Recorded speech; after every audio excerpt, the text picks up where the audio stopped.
हाँ, प्रिय बच्चों, आप सबका इस वीडियो लेक्चर में बहुत बहुत स्वागत है। आज हम बात करेंगे बेसिक कॉन्सेप्ट्स ऑफ सोशियोलॉजी के अंतर्गत एसोसिएशन या समिति की, या आपके first paper principle of sociology के इकाई 2 का हिस्सा है,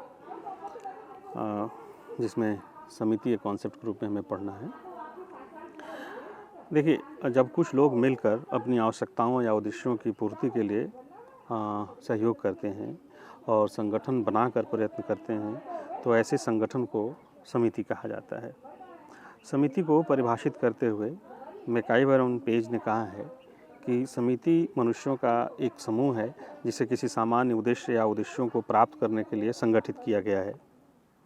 फेयरचाइल्ड के अनुसार समिति एक ऐसा संगठनात्मक समूह है जिसका निर्माण सामान्य उद्देश्यों की पूर्ति के लिए किया गया है, जिसका अपना आत्मनिर्भर प्रशासकीय ढांचा तथा कार्यकर्ता होते हैं।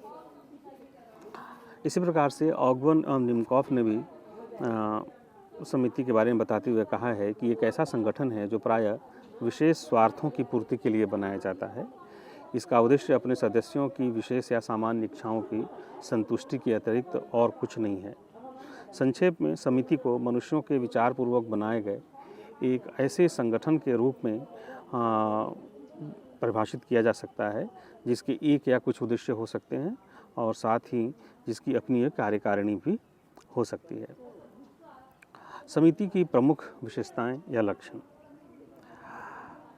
सबसे पहले, समिति जो है व्यक्तियों का एक समूह है, और चूँकि कुछ लोग मिलकर समिति का निर्माण करते हैं कुछ उद्देश्यों की पूर्ति के लिए, तो चूँकि इसका प्रमुख जो निर्माता होते हैं वो मनुष्य व्यक्ति होते हैं, और चूँकि वो मूर्त होते हैं, अतः समिति भी एक मूर्त संगठन है। दूसरा, समिति का निश्चित उद्देश्य होता है। किसी न किसी निश्चित उद्देश्य या कुछ उद्देश्यों को लेकर के ही समिति का निर्माण होता है।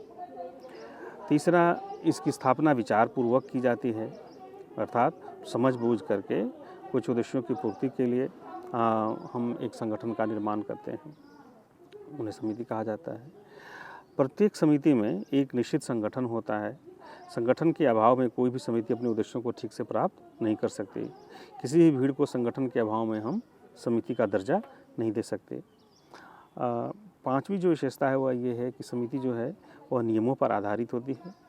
प्रत्येक समिति में कुछ नियम, उपनियम आदि होते हैं जिनके माध्यम से सदस्य के आचरणों को संयमित किया जाता है।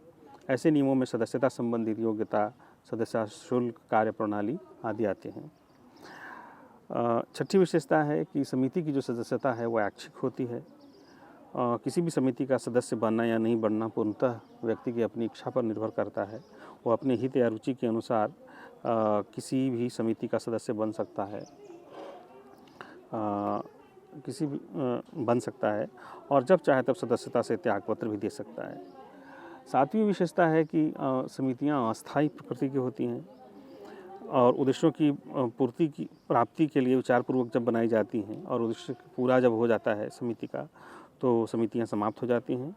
उदाहरण के रूप में शिक्षण संस्थाओं में कुछ छात्र मांगों को लेकर यदि विद्यार्थी संघर्ष समिति का निर्माण करते हैं, या नौकरी के लिए विद्यार्थी कोई संघर्ष समिति का निर्माण करते हैं और आंदोलन चलाते हैं, तो उन मांगों के पूर्ण होने पर जो संघर्ष समिति है वो भंग हो जाती है। उसी प्रकार से आठवीं जो विशेषता है वह है औपचारिक संबंध का, क्योंकि समिति के सदस्यों के बीच पाए जाने वाले जो संबंध होते हैं वो अनौपचारिक नहीं होते, है ना, उनमें घनिष्ठता की कमी होती है। वो औपचारिक इसलिए होते हैं क्योंकि एक नियम के तहत किसी खास उद्देश्य के लिए जो लोग हैं वो एकत्रित होते हैं। तो इसके अलावा एक 9th और अंतिम जो विशेषता है वह है कि समिति जो है साध्य नहीं है, साधन है। यानी कि कोई भी समिति कुछ साधारण उद्देश्यों की पूर्ति का साधन मात्र होती है। समिति बने रहना या समिति को बनाना अपने आप में ध्येय नहीं है। ध्येय ये है कि इसके माध्यम से हम कुछ आवश्यकताओं की, कुछ उद्देश्यों की पूर्ति करें। तो यह जो है, यह समिति के की कुछ विशेषताएं हैं।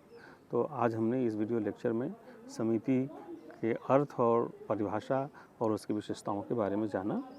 आप सबने इसे सुना, इसके लिए आपका बहुत बहुत आभार।